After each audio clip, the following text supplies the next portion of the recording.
वो जो है वन की तरफ चल पड़ी।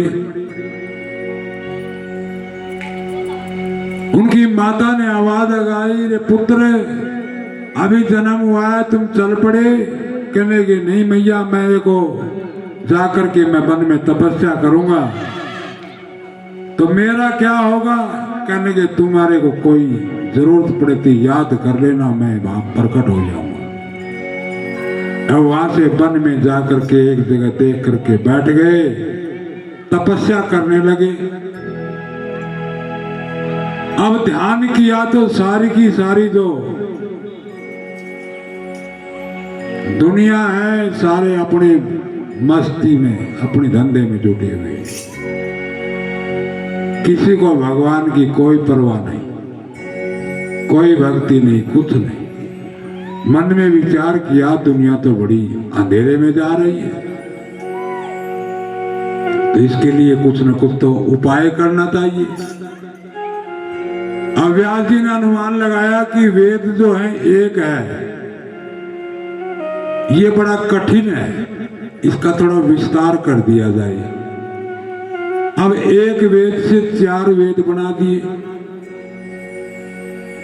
ऋग्वेद, सामवेद, अथर्ववेद और यजुर्वेद, ये 4 वेद बना दिए एक वेद से।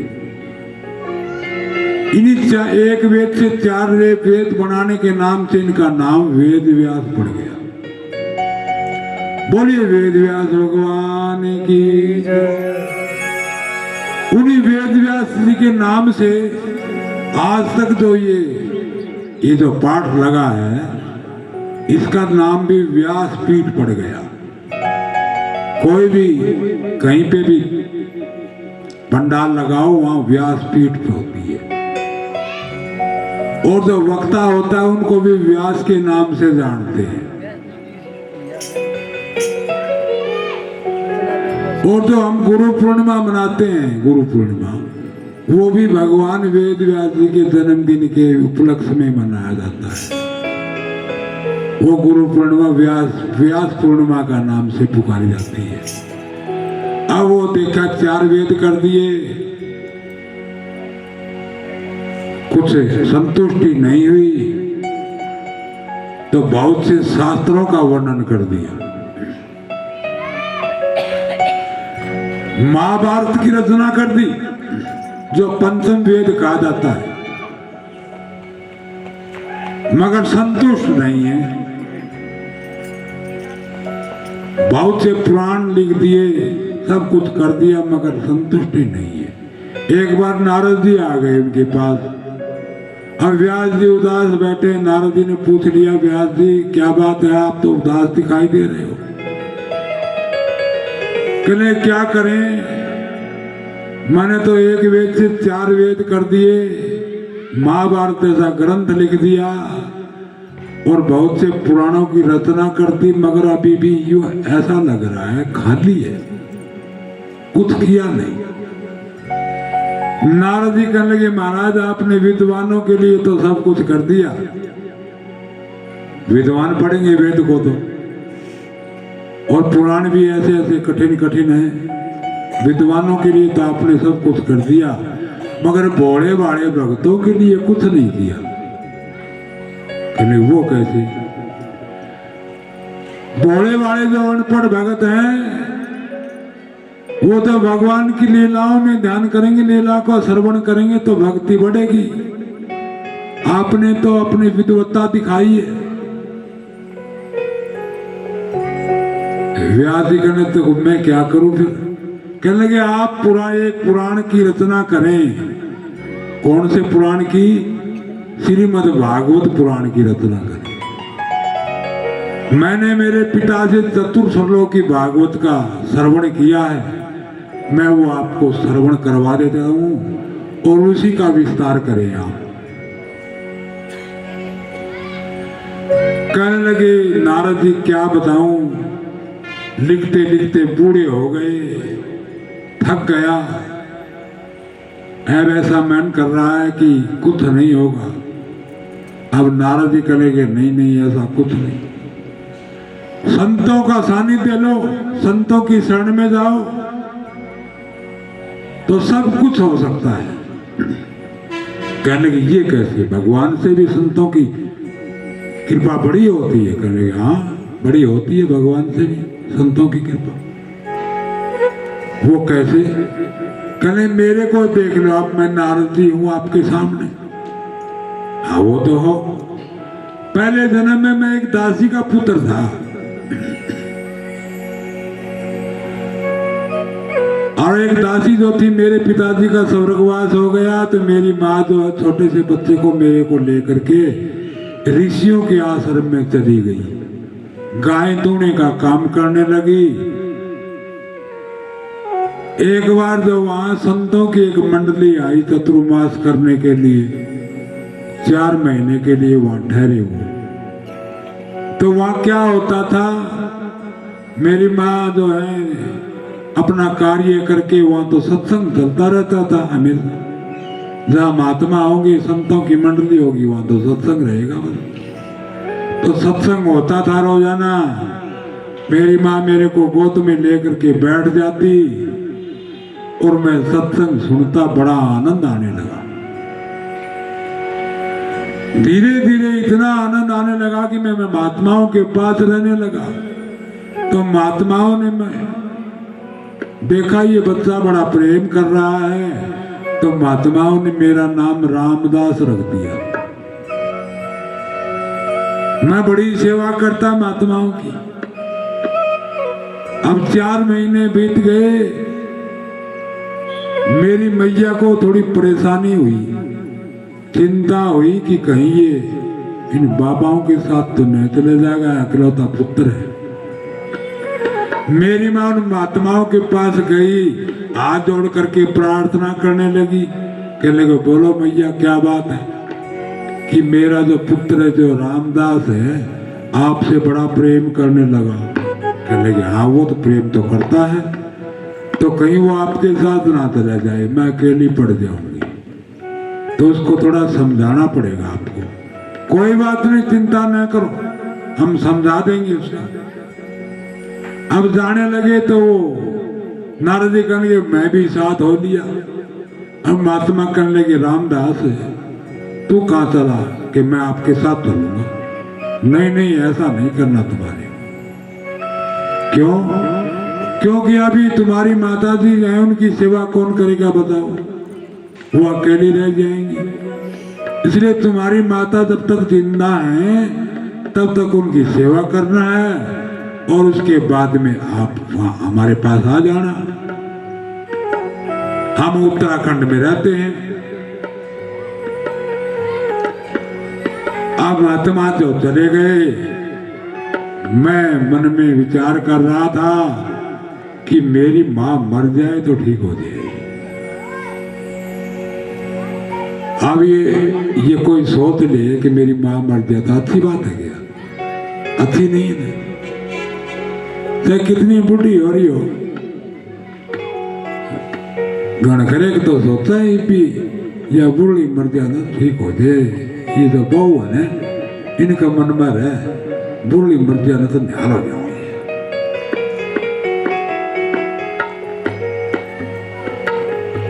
ऐसा नहीं सोचना चाहिए मां मर जाए, मगर सोचा भी जा सकता है। वो कैसे? माँ की बात जो है भरत ने नहीं मानी। भरत जो है भगवान राम से भरत को अलग कर दिया, तो अपने उसको माँ ही नहीं मानी। मैं माँ ही नहीं मानूंगा, कि कहीं को माँ ही नहीं गया। गुरु की बात भी नहीं मानी जा सकती।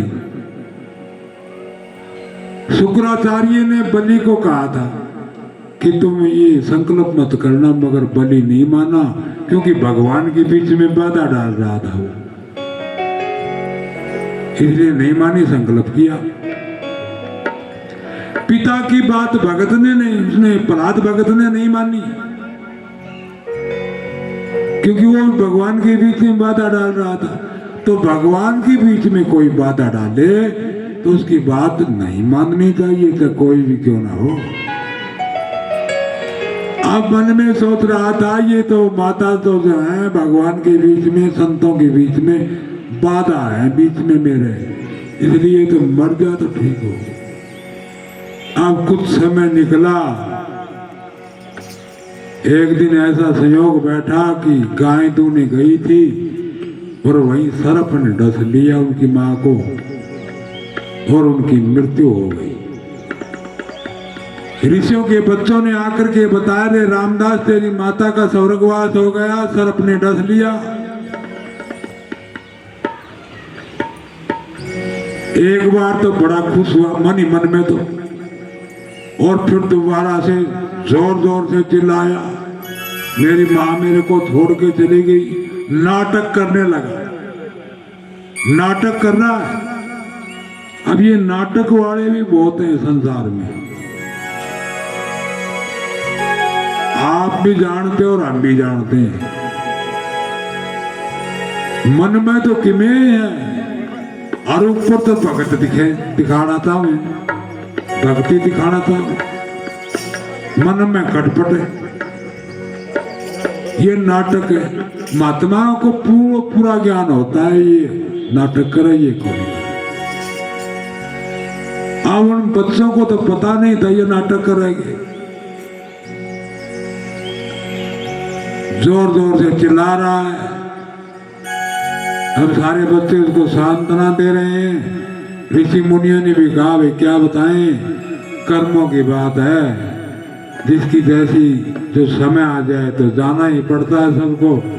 रामदास को थोड़ा सा समझाया। अब रामदास ने अपनी माता का दाह संस्कार किया, नारद जी कह रहे, और चल पड़े उत्तर दिशा में। अब ये नहीं पता उत्तर दिशा किधर है, धुन हो गई, बस मैं तो महात्माओं के पास जाऊंगा। हेलो,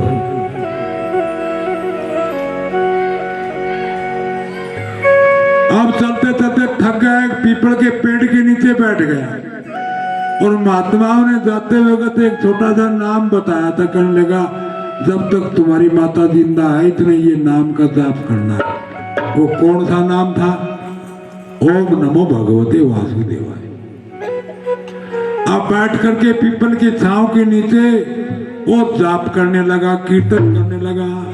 ओम नमो भगवते वासुदेव, ओम नमो भगवते वासुदेवाय, ओम नमो भगवते वासुदेवाय, वासुदेवाय वासुदेवाय, ओम नमो भगवते वासुदेवाय, ओम नमो भगवते वासुदेवाय, ओम नमो भगवते वासुदेवाय, ओम नमो भगवते वासुदेवाय, ओम नमो भगवते वासुदेवाय।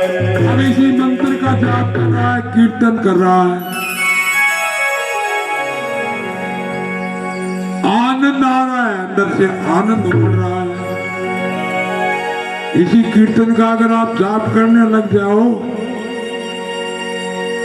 भागवत जी का प्रमाण है कि 7 दिन और 7 रात अगर लगातार अखंड कीर्तन कर लिया जाए तो भगवान आपके हृदय में प्रकट हो जाए।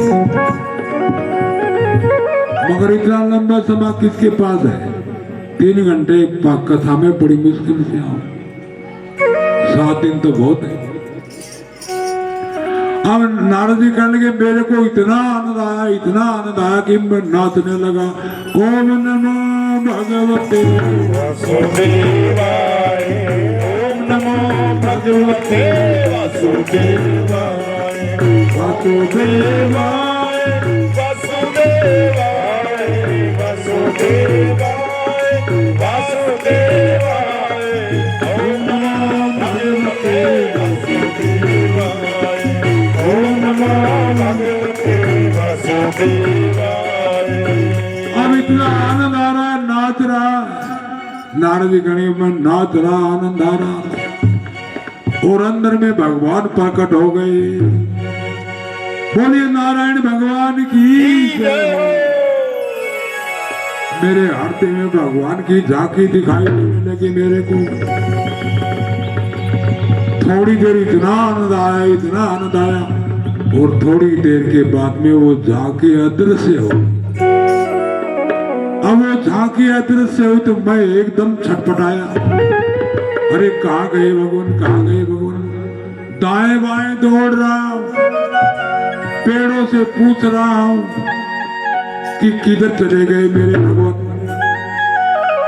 विरह में ऐसे आंसू आने लगे, विरह हो गया। भगवान के साथ प्रेम हो जाए तो विरह हो जाता है, और विरह में पागल की तरह, पागल की भांति हो गया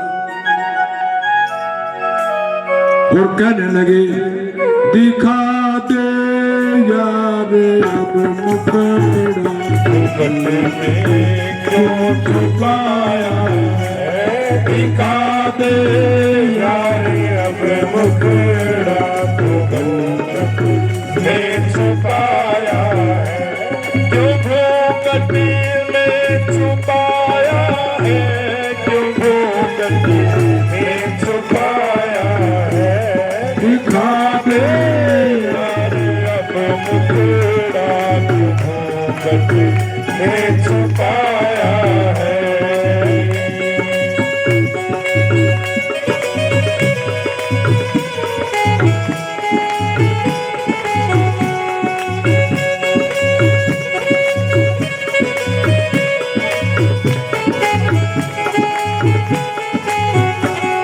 हुसन तेरे का जमाना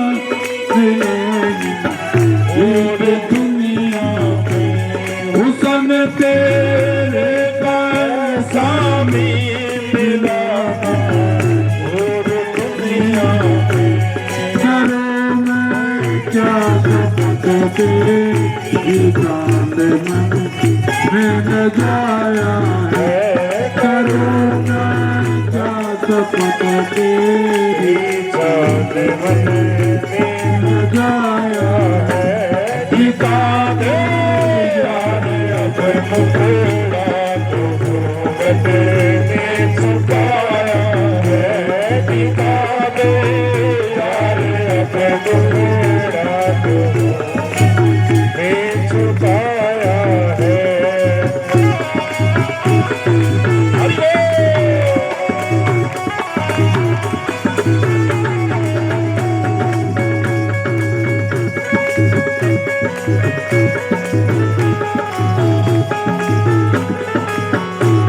तुम्हारे सरस की खातिर हजारों लोग तरसाए, तुम्हारे दर्श की खातिर हजारों लोग तरसाए, बड़ी किस्मत मुझे उन्हें जिसने दीदार पाया है, बड़ी किस्मत मुझे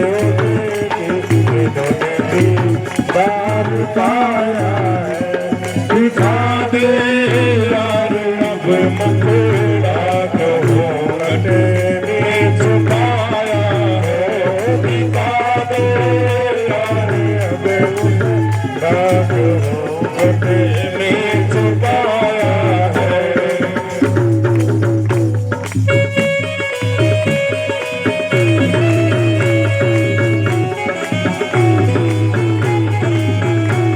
हर गोकुल की हर गली में, मथुरा की हर गली में, कान्हा को ढूंढता हूँ, दुनिया को हर गली में, कान्हा को ढूंढता हूँ, दुनिया को हर गली में।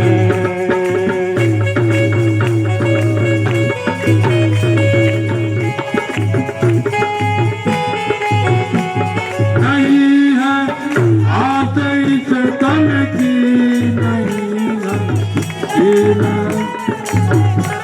नहीं है आते इस तन की, न तन की लाल सा मुझको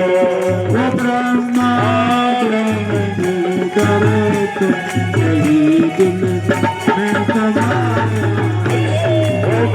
आनंद दो दर्शन में समाया है दिखा दे यार तुमको रात घूमट में छुपाया है दिखा दो यार तुमको रात घूमट में छुपाया है। बोले सदगुरुदेव भगवान की जय हो भागवत भगवान की जय हो गौ माता की जय हो। अब नारद जी कहने लगे कि मेरे को वो तो छवि नहीं दिखाई दी, तो ऊपर से आकाशवाणी हुई कि रामदास इस जन्म में मैं तेरे को नहीं मिलूंगा, मगर अगले जन्म में मैं तेरे को प्राप्त हो जाऊंगा। तो अगले जन्म में मैं ब्रह्मा जी के मानस पुत्र के रूप में नारद जी प्रकट हुआ, जो कि आपके सामने खड़ा हूं। संतों की कृपा से मैं आज देव ऋषि नारद आपके सामने हूं, तो इसलिए आप संतों के आशीर्वाद से, संतों की शरण से आगे इस भागवत जी का विस्तार करें। इस प्रकार से नारद जी कह करके चले गए और व्यास जी ने श्रीमद् भागवत का जो है विस्तार किया। 335 इसमें अध्याय हुए, 12 स्कंद हैं। इतना बड़ा एक ये महाग्रंथ जो है इनकी रचना कर दी, जिसमें भगवान की लीलाएं हैं। भोले भाले भगत हैं, अनपढ़ हैं, कोई भी है, सबके समझ में आती है। इस पुराण का मतलब है भगवान की लीलाओं का चिंतन करे, भगवान की लीलाओं का श्रवण करे, तो सारे के सारे पाप नष्ट हो जाते हैं। इतना बड़ा ग्रंथ की रचना कर दी और व्यास जी ने मन में विचार किया, अब इसका अध्ययन किसको करवाऊं मैं? कोई शिष्य हो तो बात बने। ज्ञान है मगर कोई शिष्य नहीं है तो फिर ज्ञान के काम है। अब विचार किया अभी इसका अधिकारी कौन है, तो ध्यान में आया कि मेरा पुत्र सुखदेव है जो वन में बैठा है, क्यों न उसको अध्ययन करवाया जाए। आप अपने 2 शिष्यों को भेजा, 2 श्लोक याद करवाए और कहने लगे जहां सुखदेव जी बैठे हैं समाधि में, वहां जाकर इन श्लोकों का वर्णन करना। अब उन श्लोकों का भावार्थ क्या था कि भगवान इतने सुंदर है कि उनसे सुंदर इस संसार में कोई है ही नहीं। अब ये सुन करके सुखदेव जी एक बार तो खड़े हुए, इतने सुंदर है तो दर्शन करने चाहिए। फिर दोबारा ध्यान में आया नहीं नहीं नहीं, ये सुंदर होते हैं, जितने ज्यादा सुंदर होते हैं उतना ज्यादा इनमें अहंकार भी होता है, अहंकार है। बैठ गए वापस। अब शिष्यों ने जाकर के व्यास जी को बताया क्या बात हुई भाई। कहने लगे महाराज एक बार तो खड़े हुए मगर दोबारा बैठ गए। कोई बात नहीं, चिंता ना करो, अब की बार ये श्लोक जाकर के कहो जाकर। उन श्लोकों का भावार्थ था कि भगवान सुंदर भी हैं और दयालु इतने हैं कि पूतना जो है भगवान को मारने के लिए आई थी, मगर उनको भी, पूतना को भी भगवान ने जो यशोदा की जो गति की थी, जो स्थान प्राप्त करवाया था, वही वैकुंठ में उनका स्थान प्राप्त किया। इतने दयालु हैं, क्योंकि माँ का रूप बना करके आई थी, इतने दयालु हैं। अब तो सुखदेव जी ने मन में विचार किया इतने दयालु हैं, इतने सुंदर हैं, तो फिर तो ये कथा श्रवण करनी चाहिए। और कैसे है? कहने लगे भैया आगे बताओ और क्या है, और आगे और सुनाओ। नहीं नहीं, आगे हमारे को नहीं आता। तो किसको आता? हमारे गुरु जी के पास चलो, वो आपको अध्ययन करवाएंगे। आवे आगे आगे जो उनके शिष्य चले, पीछे पीछे सुखदेव जी पहुंच गए व्यास जी के पास। व्यास जी ने पूरा ध्यान मन में विचार किया, ध्यान तो मैं करवाऊं मगर पहले इनकी परीक्षा तो लेनी चाहिए। पहले पहले शिष्यों की परीक्षा ली जाती थी, ये अधिकारी है कि ना है। अब तो कोई परीक्षा नहीं लेनी पड़ती, सारे अधिकारी हैं। ये तो 500 का नोट चढ़ाओ और करना बाती कुर तू चला मैं ये ले, कोई परीक्षा को लेना को देना। ते अगला शराब पींदा हो ते और की भी करता हो, मांस मिट्टी खांदा हो, कोई बात नहीं, नाम लेना है गुरु जी। हाँ आजा भाई आजा, ले ले नाम ले। दक्षिणा कितनी चढ़ा होगा, कितने 500 रुपये पड़े, कोई बात नहीं 500 में चल जा काम चढ़ा। ये है परीक्षा, नहीं कुछ नहीं। और बाद में पछताना पड़ता है, वही चला फिर शराबी हो जा और आके बाबा जी ने कहा तू किसा कुटिया में किसा बैठे है, बाहर निकल दे, मैं देखूंगा तेने जरूरत तेरा बता। पहले परीक्षा ले जा तो ठीक थी, ये करा तो करा के भी बना लिया तो बना दिया। ये भी कर्मा तो मिले। उनके घर के आगे पूछने लगे महाराज यो किस मारे यो आदमी खराब निकले, मेरे तारा के आदमी निकले तो मेरा भी चेला बन बैठा, तारे भी कर्म मारे मेरे भी कर्म मारे, दोनों आगे फूट गए, दोनों आगे फूट गया अपने तो परीक्षा लेनी पड़ती थी पहले। अब परीक्षा के लिए कहाँ भेज दिया, जनक के पास भेजा। जनक जो है गृहस्थ में है मगर संत है, गृहस्थी संत है, उनको किसी प्रकार की माया का कोई भी लोभ नहीं था न मोह था। जनक के पास गए हैं, जनक को सूचना भेज दी कि मेरा पुत्र आ रहा है, परीक्षा लेनी है, कोई बात नहीं। अब जनक ने अपने द्वारपालों को आदेश दिया उसको अंदर मत घुसने देना, 7 दिन तक दरवाजे पर रखना। 7 दिन तक दरवाजे पर खड़े रहे सुखदेव जी। 7वें दिन जनक जी ने पूछा उनसे द्वारपालों से, भाई कोई फर्क पड़ा क्या, कोई क्रोध आया हो या शांति भंग हुई हो? नहीं महाराज कुछ नहीं, जैसे आए थे वैसे के वैसे खड़े, न कोई क्रोध न कोई शांति भंग। ठीक है कोई बात नहीं, जाओ अपने रणवासे में ले जाओ। वहां पर ले गए, दासियां बहुत सी सेवा करने लगी, 7 दिन तक सेवा की। अब 7वें दिन फिर पूछा वे कुछ फर्क पड़ा? करे नहीं महाराज कोई फर्क नहीं पड़ा, वैसे के वैसे ही तो कोई बात नहीं, आप मेरे पास ले आओ। अब जनक के पास पहुंचे हैं, जनक ने उपदेश दिया, जनक ने बताया भगवान के बारे में। तो सुखदेव जी कहने लगे ये तो मेरे को पता ही है, ये बातें तो मेरे पिताजी ने बताई थी और ये आप बता रहे हो, ये मेरे को पता है। आप जनक जी आखिरी में थक करके कहने लगे जो आपके पिताजी ने बताई थी और मैंने बताई है और आपको जो पता है वही सत्य है, बस इसका भ्रम निकाल दो। बे आगे भी कुछ है क्या? आगे कुछ नहीं है, ये पूर्ण है। अब पूर्ण ज्ञान लेकर के वापिस आए, अध्ययन किया है और वही कथा जो है जब राजा परीक्षित को श्राप लगा तो उनको सुनाया। अब सूत जी महाराज से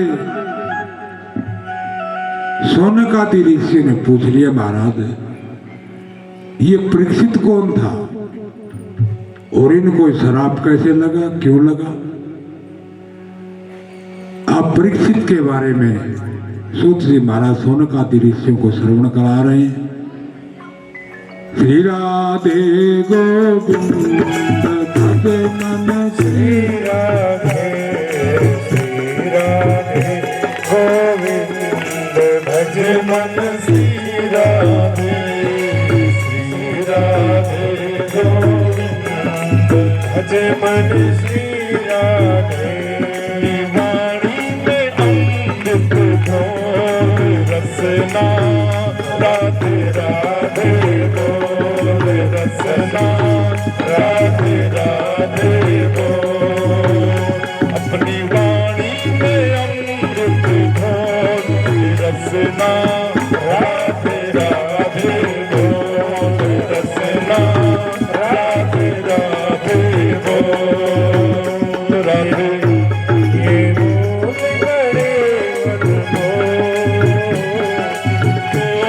बड़े अनमोल की रसना राधे राधे बोल रसना राधे राधे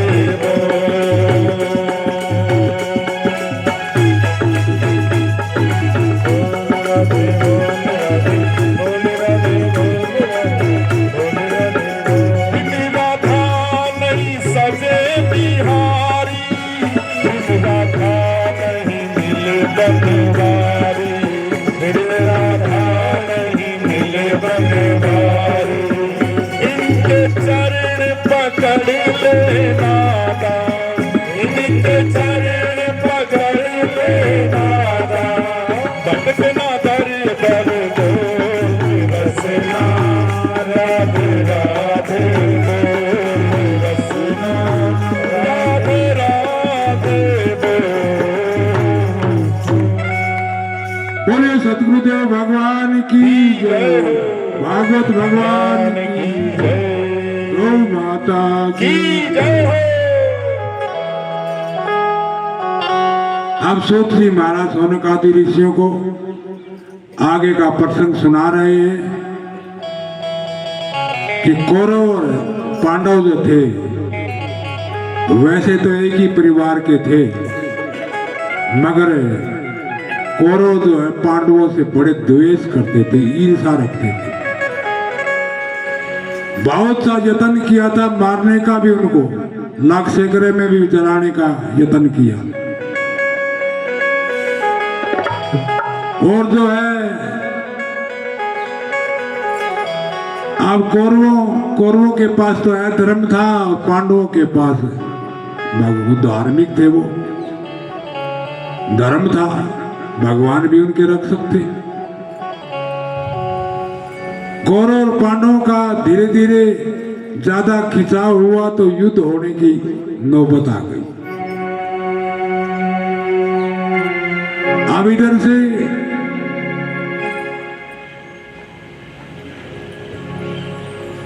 युद्ध हुआ और पांडव जो है जीत गए और कौरव सारे मारे गए। ऐसा क्यों हुआ? क्योंकि कौरव तो जो थे वो सारे अधर्मी थे, ईर्षा भी करते थे, और पांडव के साथ धर्म भी था और भगवान भी थे। ये ईर्षा एक इतनी खतरनाक बीमारी है, अगर किसी के पास हो तो निकाल करके फेंक दें, क्योंकि सब कुछ नष्ट कर देती है ईर्षा। ईर्षा की एक ऐसी अग्नि है जो सारे सद्गुण खत्म कर देती है, और जितने गुण है वो खत्म हो जाते हैं और उनके जगह पे अवगुण पैदा हो जाते हैं। तो जैसी बुद्धि होगी वैसा ही सोचने लग जाएंगे। ईर्षा बड़ी खतरनाक है, मथंदरी है ये। इसलिए ईर्षा को सबसे पहले तो ईर्षा को त्यागिए। आप किसी की बुराई मत करें, दूसरा कोई करता हो तो करने दो, कोई बात नहीं। आप किसी को ठगे नहीं, आपको कोई ठग ले, कोई बात नहीं। आप किसी को दुख न दें, आपको कोई दुखी करे तो कोई बात नहीं, मगर खुद कुछ ना करे, ईर्षा ना करे। तो पांडव जो है जीते हुए कौरव मारे गए। क्यों? कि पांडव तो भगत थे, और जो भक्तों को दुख देगा तो उनका तो यही हाल होगा।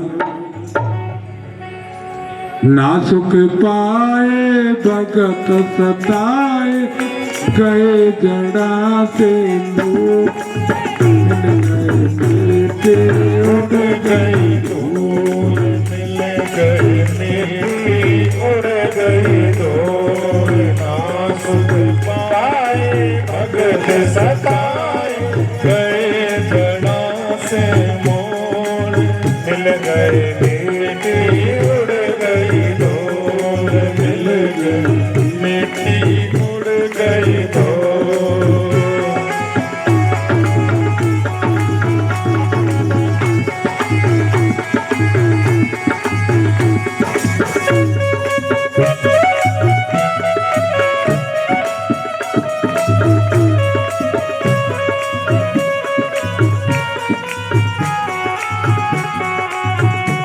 पांडव के ऊपर कौरव कुल ने जुल्म ने पांडव के ऊपर कौरव कुल ने जुल्म किए थे भारी बंदे जुल्म किए थे भारी समझाए दीवाना माने कूद गई थी मारियो बंदे बुद्धि गई थी मारी कौरव हारे गए सब मारे खपा दिया सब फूल मत में तू मत में ना सुख पाए भगत सताए गए जड़ा से मोड़ उड़ गई मिल गई धूल मिल गई मिट्टी उड़ गई धूल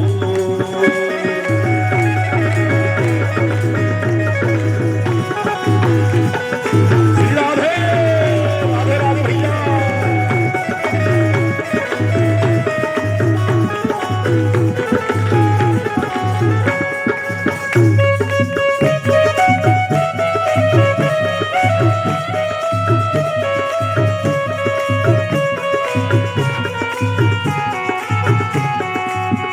साधे भगत देना कुसने जुल्म ने को ढाया बंदे जुल्माने को ढाए नरसिंहदार रूप आए छाती पाड़ बिगाए बंदे छाती पाड़ बिगाए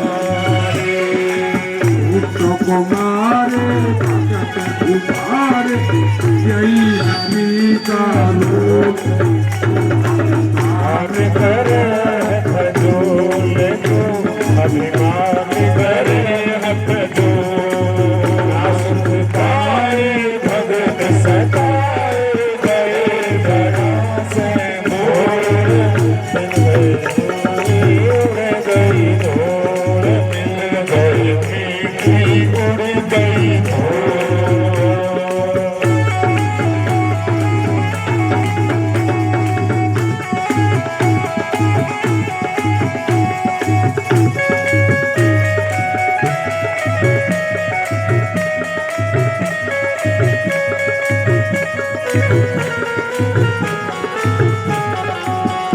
हाथ को कभी आच न आवे देख लिए आत्मा के बंदे देख लिए अजमा के जो भगतों को कष्ट देवेंगे पड़े नरक में जाके बंदे पड़े नरक में जाके कैसी करनी वैसी भरनी करण पाप चढ़ेगा यमराज जाके सोल चढ़ेगा यमराजा की सोल ना सुख पाए भगत सताए गए जड़ा के मिल गए मिट्टी उड़ गई डोर मिल गए मिट्टी उड़ गई डोर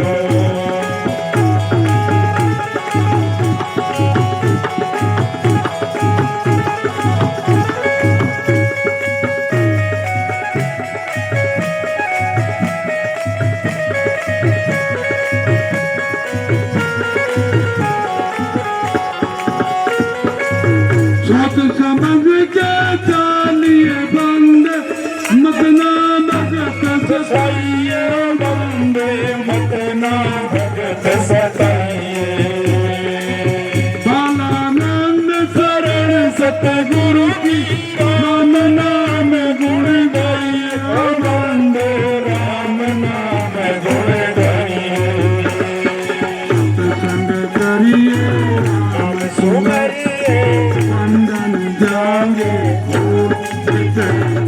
मन की तेरी बोल मिटे मन की सारी बोल ना सुख पाए भगत सताए तेरे बड़ा से उड़ गई भोर मिल गई मीठी उड़ गई बोले सतगुरुदेव भगवान की जय बोलिए भगत और भगवान की जय भागवत भगवान की जय हो गौ माता की जय हो तो इस प्रकार बताया कि भक्तों को कोई कष्ट ना दे और महात्माओं की तो अगर कोई निंदा कर देगा तो जितने पुण्य किए हुए सारे नष्ट हो जाएंगे। ये भी नोट कर लियो, जो महात्माओं की निंदा करेगा जिंदगी में जितने पुण्य किए वो सारे के सारे नष्ट हो जाएंगे। ऐसा शास्त्र का प्रमाण है। इसलिए इस बात से तो बहुत ही सावधानी पूर्वक रहना पड़ेगा कि निंदा तो करे ही नहीं, किसी की भी ना करे। अब पांडव लगभग जीत गए थे, कौरव मारे जा चुके थे। एक दुर्योधन बचा था जो तड़प रहा था। उसी के पास में अश्वत्थामा आया, द्रोणाचार्य का पुत्र। कहने लगे मित्र ये क्या हाल हो गया? कहने लगे भैया क्या बताएं, ये हाल मेरा भीम ने कर दिया। अब मेरी एक इच्छा बच गई, प्राण नहीं निकल रहे हैं। बोलो क्या इच्छा, मैं पूरी करूंगा तुम्हारी। मेरे ये मन में रह गया कि हम तो 100 थे, 100 भाई थे और ये 5 थे। अरे इनमें से 5 में से एक मर जाता तो ठीक, मेरे प्राण भी निकल जाते। ये तो 5 जिंदा है और हम 100 के 100 मारे गए। मेरे को सबसे भारी दुख तो ये है। अश्वत्थामा कहने लगा ये क्यों चिंता करते हो, ये कार्य तो मैं कर दूंगा। तुम एक की बात करो, मैं 5 को मार के ले आऊंगा। कहने लगे ऐसा करोगे तो बहुत मेरा प्राण ठीक निकल जाएंगे, बड़ा आनंद होगा। अब अश्वत्थामा निकला है रात्रि के समय में, मन में विचार किया, एक पेड़ के नीचे बैठ गया। एक कौवे का घोंसला था, ऊपर देखा, आराम कर रहा, विचार कर रहा है। एक उल्लू आया, झपट्टा मार करके कौवे के बच्चे उठा ले गया। अब ये तरह से देख करके अश्वत्थामा के समझ में आ गई कि ये कार्य तेरे को करना चाहिए। रात्रि के समय उनको अंधकार में मार देना चाहिए, दिन में तो तेरे बस की बात है नहीं। यही विचार करके चल पड़ा। अब भगवान तो सारी लीलाओं को जानते हैं, वो तो आगे की भी जानते हैं। भगवान ने आज पांडवों को कहा कि तुम विजयी हो गए हो और तुम ऐसा करो, आज इस शिविर में नहीं रुकेंगे, दूसरे शिविर में जाकर के रुकेंगे। अब पांडव तो जो भगवान के आज्ञाकारी है, तो कहेंगे भगवान कहेंगे वही करेंगे। जिधर ले चलोगे उधर मैं चलूंगा, जिधर ले चलोगे उधर मैं चलूं। ये पांडवों की बात नहीं है, अकेले पांडवों की बात नहीं है, आपकी भी है। अगर आपके मन में भी ऐसा भाव होगा तो आपका कल्याण होगा। जिधर ले चलोगे उधर मैं चलूंगा, जिधर ले चलोगे उधर मैं चलूंगा। जहाँ नाथ रख लोगे, जहाँ नाथ रख लोगे वही मैं रहूंगा। जिधर ले चलोगे उधर मैं चलूंगा। जिधर ले चलोगे उधर मैं चलूंगा।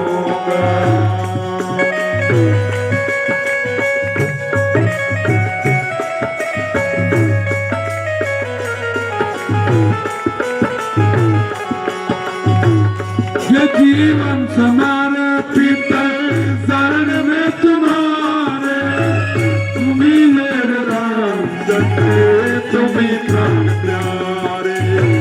ये जीवन समर्पित पिते शरण में तुम्हारे तुम्ही मेरे सत्य तुम्ही प्राण प्यारे।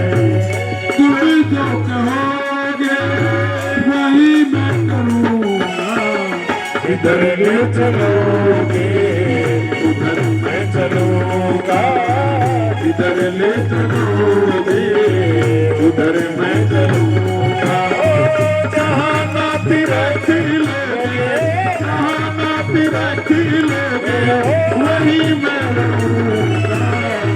इधर ले चलोगे उधर मैं चलूंगा। इधर ले चलोगे उधर मैं चलूंगा। बोले सतगुरुदेव भगवान की। जय हो। ऐसा भाव अगर आपके आ गया कि भगवान की मर्जी है जो कुछ भी हो रहा है, भगवान जिधर ले जाएंगे उधर चलेंगे। जैसी जिंदगी दी है परमात्मा ने वैसी,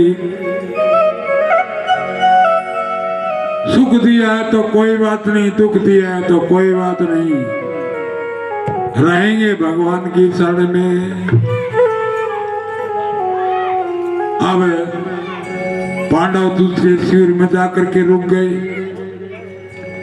इधर से अश्वत्थामा पहुंचे हैं, उसको पता नहीं था कि इन्होंने शिविर बदल लिया। उसी शिविर में द्रौपदी के 5 पुत्र सोए हुए थे और अश्वत्थामा ने अंधेरे में मन में विचार किया पांडव है और उनका सबका वध कर दिया। उनकी गर्दन काट के एक थैले में अपनी झोली में डाल करके ले आए और दुर्योधन के पास ला करके पटक दिया। अरे दुर्योधन तू कह रहा था एक ही बात में तो 500 को मार लिया। वो नीचे पटके तो सिर देखे तो वो बच्चों के हैं। अब दुर्योधन कहने लगे तुमने क्या कर दिया, ये तुमने तो हमारे वंश को ही मिटा दिया। ये तो द्रौपदी के जो हैं 5 पुत्र हैं। अब हाय हाय करते पिताश्री पिताश्री करते करते दुर्योधन ने तो प्राण त्याग दिए। अब मन में विचार किया, इधर से पांडवों ने देखा आकर के, द्रौपदी ने भी देखा कि मेरे पुत्रों का वध कर दिया गया। अब द्रौपदी चिल्लाने लगी, कहने लगी मेरे पुत्रों का वध करने वाले का भी वध करो। देखो किसने वध किया। तो वहां धनुष बाण लगे पड़े थे, देखा ये बाण तो अश्वत्थामा का है, ये कार्य अश्वत्थामा ने किया। अब सारे के सारे पांडव जो है अश्वत्थामा की तरफ चल पड़े। अश्वत्थामा को भी पता लग गया कि पांडव तो जिंदा हैं और वो तो बच्चे थे, वो भी डर करके भाग खड़ा हुआ। पीछे पीछे पांडव है, आगे आगे अश्वत्थामा है। एक महात्मा जी की कुटिया में जाकर के छुप गए। अब भगवान ने तो सब अंतर्यामी जानते हैं यहाँ छुपा है। उन महात्मा को ऋषि को कहा कि उस अश्वत्थामा को बाहर निकालो। अश्वत्थामा बाहर आ गया, मन में विचार किया पांडव तेरा वध करेंगे।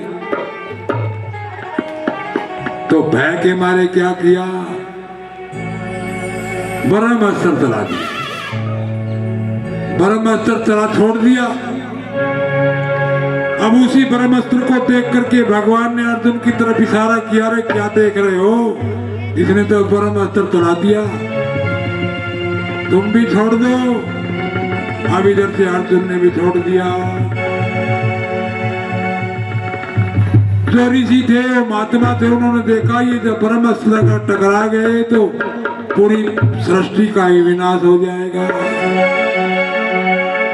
उन्होंने दोनों ब्रह्मास्त्रों को रोका और अर्जुन को कहा अपना ब्रह्मास्त्र वापिस करो। भगवान ने इशारा किया वापिस ले लो। अब अर्जुन को तो उस विद्या का ज्ञान था, वापिस अपना ब्रह्मास्त्र अपने अस्त्रों में शामिल कर लिया, मगर अश्वत्थामा को ज्ञान नहीं था। उसको छोड़ना आता था मगर वापिस बुलाना नहीं आता।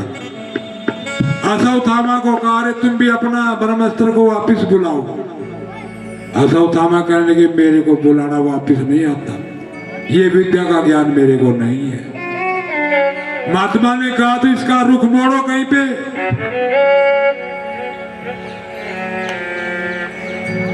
अब विचार किया अश्वत्थामा ने, ये किधर छोड़ा जाए, तो छोड़ूंगा तो दुश्मनों के ऊपर ही।